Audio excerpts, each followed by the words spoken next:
Welcome to the Theatre de Vampire. I was waiting for this. I was waiting for this. Okay. Welcome all my lovely goblins and ghouls of the internet.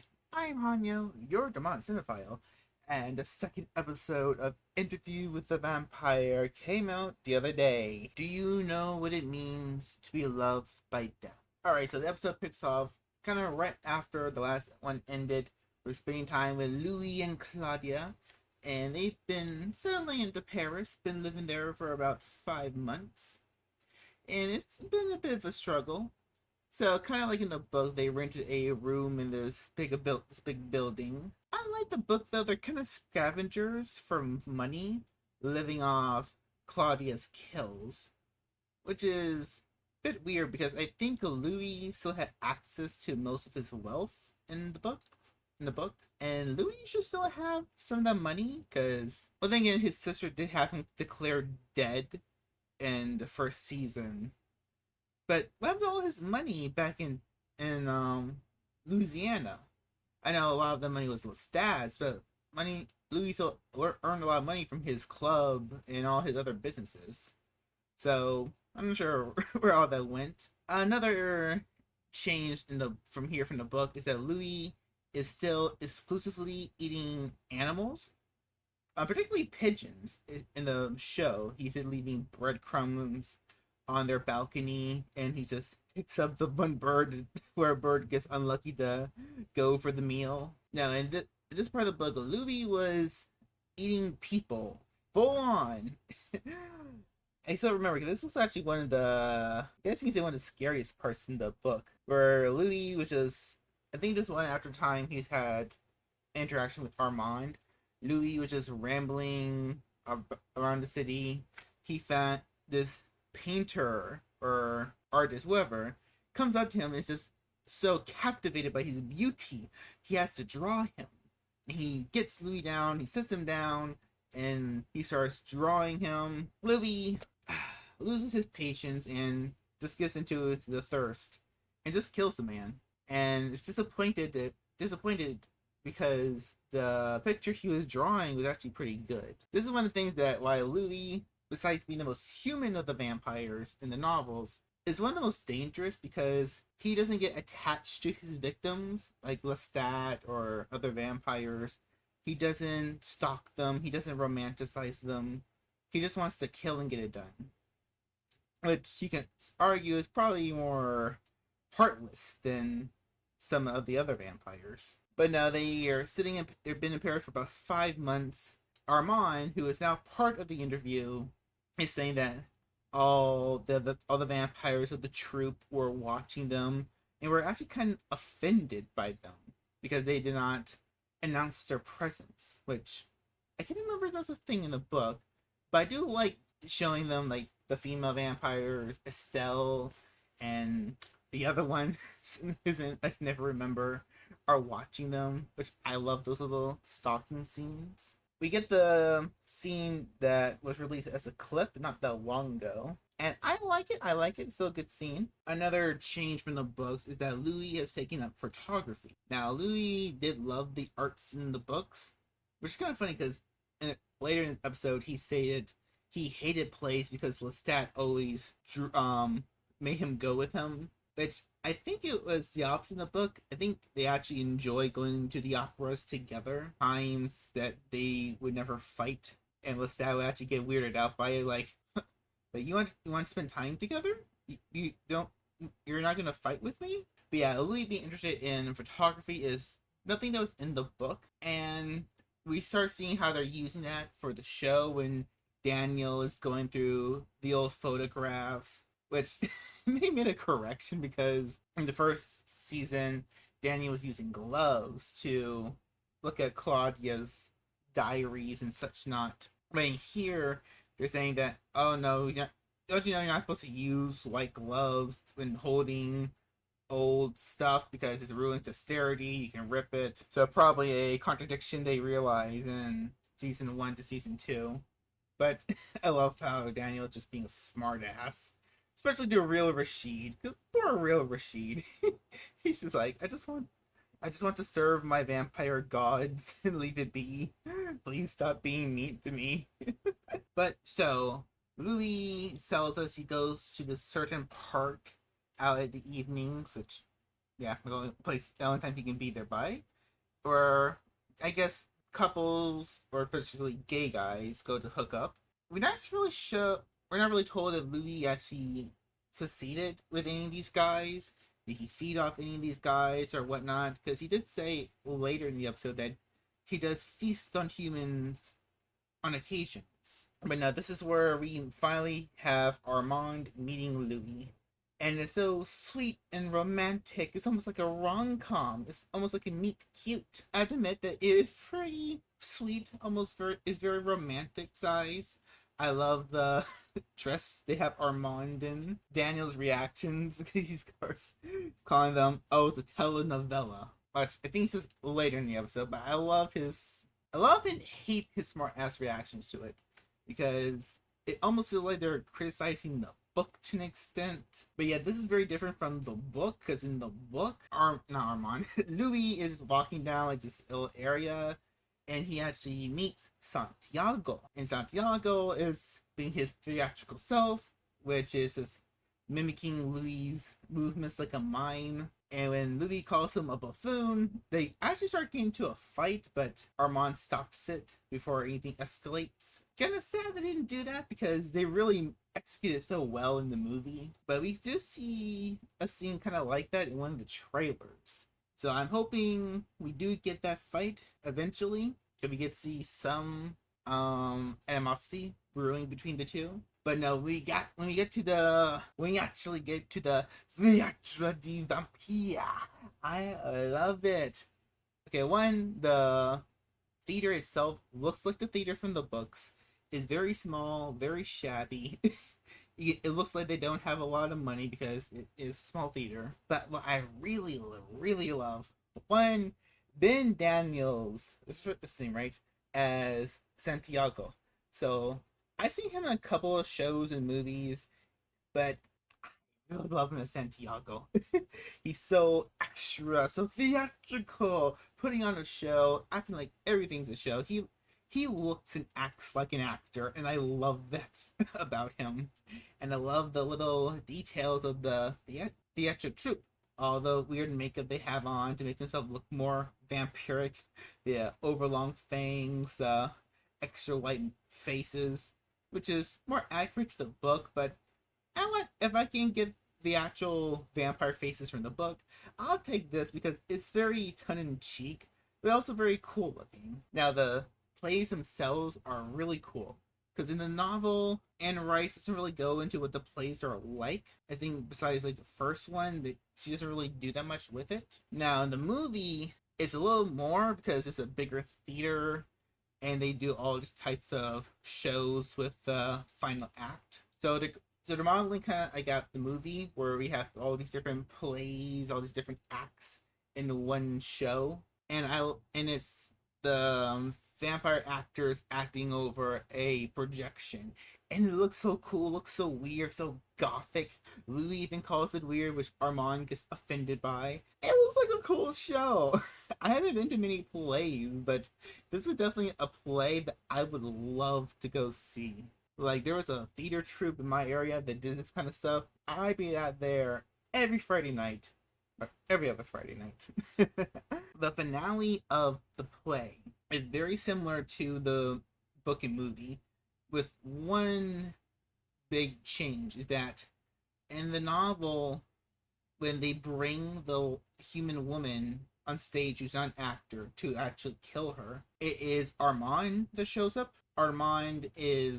He brings himself onto the stage, he allures the woman, puts her under a trance, so she's more cooperative, though she feels no pain. In the show, though, it is Santiago. Santiago is holding the spotlight. He wants to be the main character and the narrator of these plays, and it shows a lot of his arrogance and confidence, which is really, really good. In the show, they do a little more explanation on the woman to give her a little bit of a backstory, which I don't think they did in the book. Also, the woman is one of the assistant directors and bravo, she can act so well. I can feel her fear, the dread on the screen was fantastic. Only real negative is that in the novel and the movie, Armand he gets a little creepy and just starts ripping her clothes off, which nothing it needed to happen. Nothing needed to happen. It's just I wouldn't mind. It'd be nice, just a little bit. All right, not joking. I'm joking. 50% joking. 5% joking. But there is a strange and brutal and gothic and bloody intimacy when Santiago is enthralling her. He puts her under like a trance, tells her to lift her head up, up, up, and goes to her, telling her that he is conscious death and that she is the bride of death, which is lines straight out of the book, if I remember correctly. And the camera is. We get a couple wide shots out, but the camera is mostly focused on their faces, and the background is blacked out. The heavy lighting is pouring on their faces, and it's strangely intimate. Like, it is weirdly erotic and personal that he is drinking from her. And you guys can see on Louis' faces and Claudia's faces, they are just enthralled by it. Claudia 100%. Louis is enthralled, but doesn't really like how much he likes it. And then I love it when the other vampires come out dressed as like inmates or homeless people. I'm not really sure which one. And when they kill her, the lights go out, the lights come back on, her dead body is on the ground. And I like how we get a shot behind the scenes where a vampire pulls a lever and the trap door goes out and drops the body. Very Sweeney Toddish, which I love. Me automatically think about Sweeney Todd. I want to go watch Sweeney Todd again. I haven't watched the movie in a while. And another interesting change here is Armand and his influence over the troupe. Because when they go downstairs to the actors' makeup and home, whatnot, he is very much commanding as the leader of the coven. And you can see him earlier, like he is up front watching, or I guess in the back, watching the stage play. Make sure he goes on without any troubles. Because in the novels, Armand isn't really the leader of the coven, or not the coven, but the Theatre du Vampire. He is present in the coven. He is the oldest in the coven, because a lot of the theater vampires are new characters. They aren't part of the founding members of the coven. He disperses laws if need be. But in the show, he is very much clearly the leader of the coven. He takes the role as leader of the coven, and he is the director of the plays. And the Theatre du Vampire troupe, some of them are characters from the book, like of course Santiago, Estelle, the other female vampire whose name escapes me.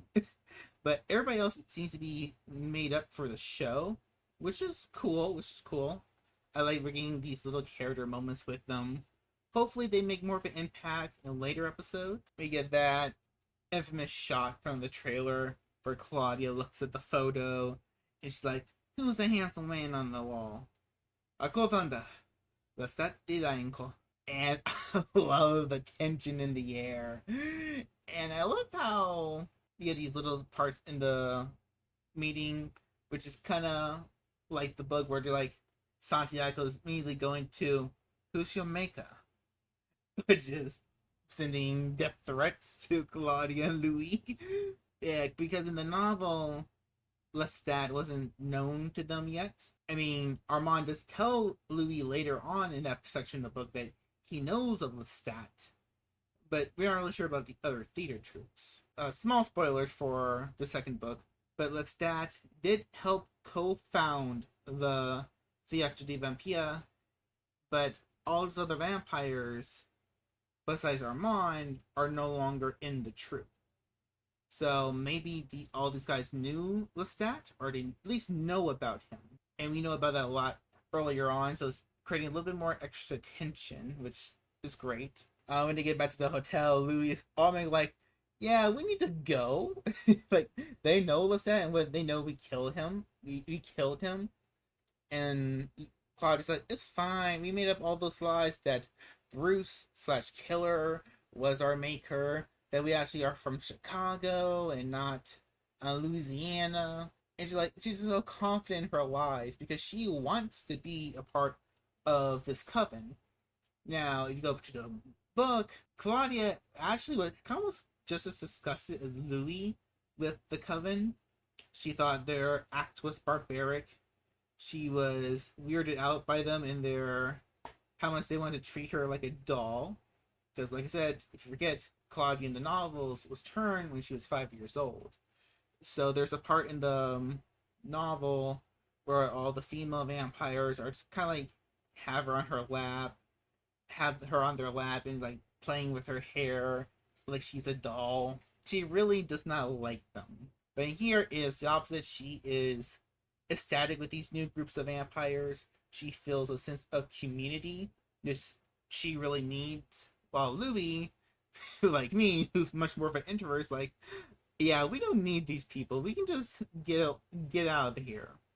But they bring up his attraction to Armand, and that Armand also feels the same way, which is just like in the book, different dialogue, but I still like them how they're bringing up that, hey, these I know how you feel for him, and blah blah blah, which is going to come back later with Madeline, probably in a few episodes. This is where Daniel goes on his whole telenovela spiel, basically saying that their whole show, their whole interview, their lives, is nothing but a big old soap opera. It starts playing the theme to Young and the Restless, which thank God you, Mama Hanya, make me watch those stupid shows. This part is kind of weird, a little insulting to the books. Yes and no. I guess it's playing at the how silly and dramatic it is because the Chronicles is kind of like a big old soap opera in a way. But yeah, it's just Daniel being a little bit too much of a smartass for my liking in this part. And I like how Louis and Armand start playing with him, getting to his head, talking about his first wife, how he failed at his proposal, how much he hates Paris, which kind of was brought up earlier, where his negative feelings about Paris are mixing with Louis and Claudia's good memories of Paris. And I like how, and throughout the episode, I can't remember about episode one, but throughout this episode, you notice in certain shots that Daniel's hand is shaking, his Parkinson's, which I don't remember that doing like that in season one, where he would just have these tremors, and they don't really put in a big focus. And here you see how when they're digging into his head, and they start to make his tremors a little worse. And you have this weird part. You have this weird part where they're getting to his head, and he sees Armand talking to him. This is Armand, I guess, back during the first interview in 73 or 76. And while this is happening, you get to see Armand talking to a younger Daniel. By Daniel's point of view, he's saying something like, I know how you used to take your father's Playboys and sell them at recess. It's like, oh, okay, so Armand and Daniel's interaction from the past was a lot more than simply Armand erasing his memories. Alright, alright. I can't wait to see how that expands in later episodes. We have this also moment where Louis and Armand are saying that they can simply read Alice, Daniel's first wife, or first ex-wife, and say that they can read her mind all the way from here and tell him what she thinks of him.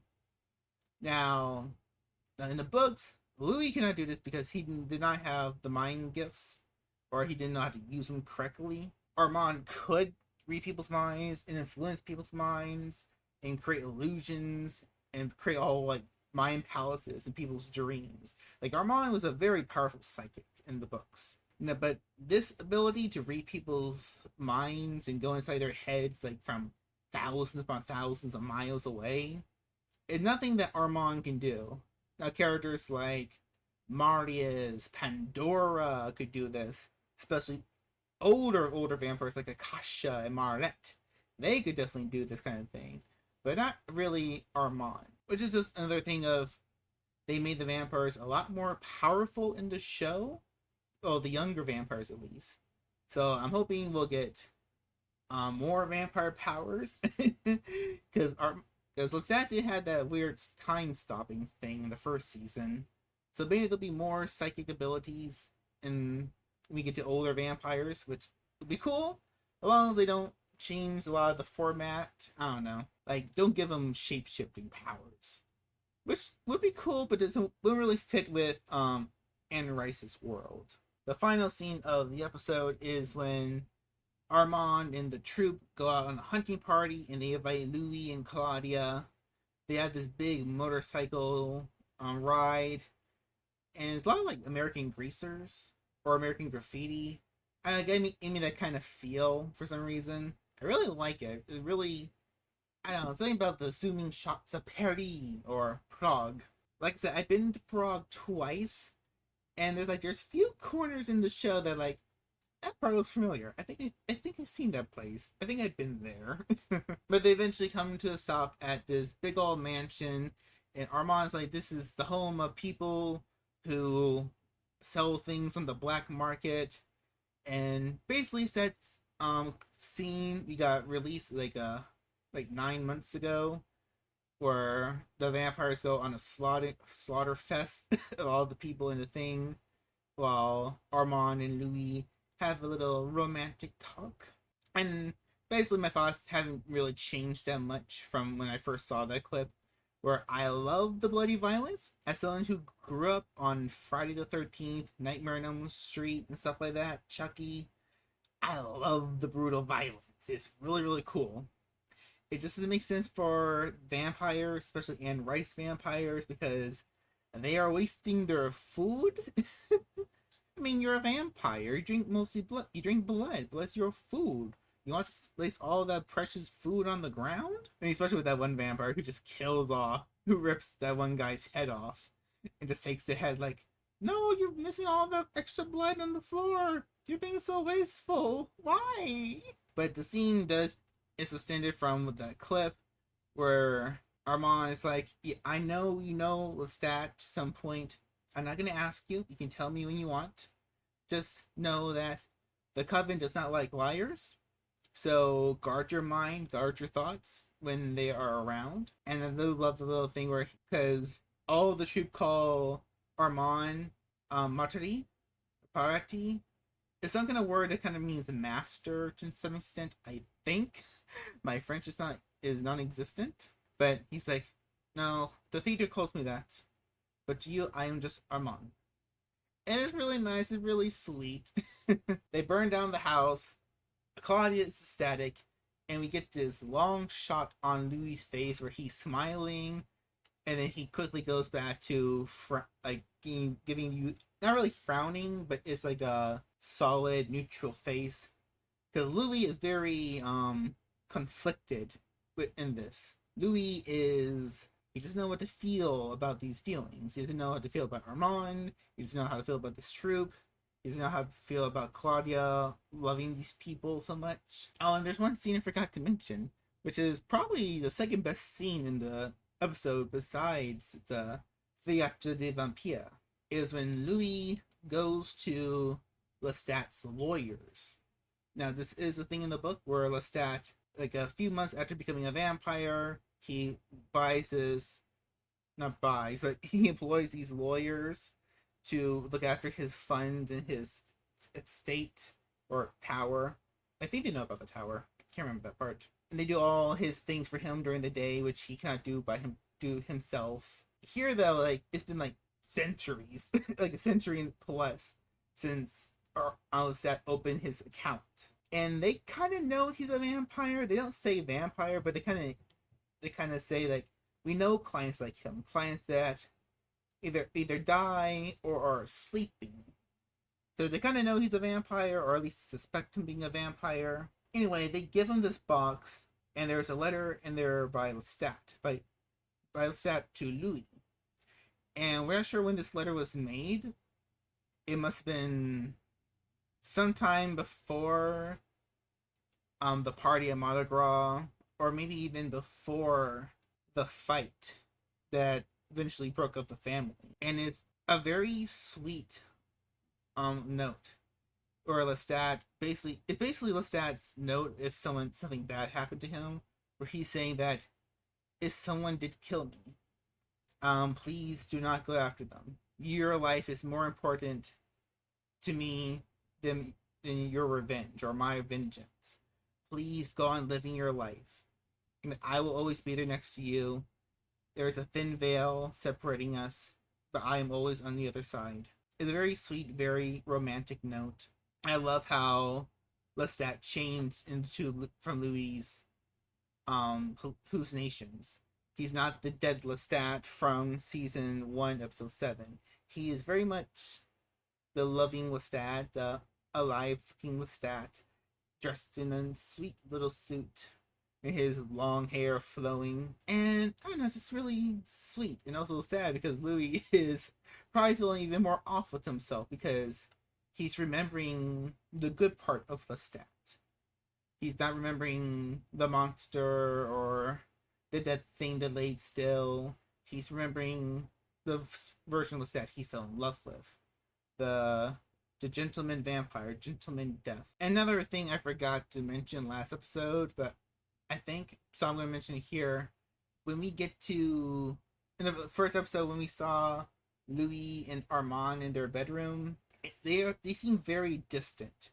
They seem very, almost kind of cold to each other, like almost like it's a loveless relationship. But when they're talking to Daniel at the end of the last episode and throughout this episode, they are very sweet. They are very cute. They are the supportive, loving boyfriends, always finishing each other's sentences, and it's very nice. I love it. But it's also like, how much is this an act? Loveless relationship behind scenes? Is this just an act? Is there teaming up on Daniel, kind of rekindling some fire that they lost in their relationship? Also, those lovely moments where you have Armand being the petty brat. Louis like, we've been together for 77 years, Daniel. And Armand's busting like, yeah, 49 more years than you were with Lestat. It was just like, okay, that is definitely an Armand line. He would say that from the books. That's not a line from the book, but it feels like it should be. And also just want to talk more about Assad Samin. I'm gonna get his name right. He is feeling so much more Armand the more he's on screen. I love every little thing about him. He's really, really encapsulating the character. Another great episode, very different from the books in most parts, but still keeping the spirit, which is what I love. Because like I said, when this show was first announced, I was very timid on it. I was almost getting ready to hate it until I watched the first episode and it brought me around. And while there are still some changes that I don't really care for, I'm still loving it because, okay, let's bring it up to another show, the Mayfair Witches show. Now, the Mayfair Witches show is god awful for many reasons: writing, directing, special effects, all those things, but also because they are not faithful to the books. It's not simply because they change stuff from the books. It's because they don't keep the themes from the books. They don't keep the tone from the books. It can easily be a whole different story if you just change all the names of the characters. Like, it is not The Witching Hour by Anne Rice, but you get to interview the vampire. Yes, they change a lot, but they still keep the themes. They still keep the tones. They still feel like the characters in the same world for the most part. It is very much a big ol' what if from fans of fans from the books, and I always appreciate that more than whatever they did with Mayfair Witches, and why I still continue to watch this show, because I can tell the people working on this do love the source material. Next episode looks really, really cool. We're getting into some Armand's backstory with Lestat. They said the year was 15 something in the preview, which is a bit weird. Lestat became a vampire in 1780, if I remember correctly, which is what they said in the show as well. So I'm not sure what that is.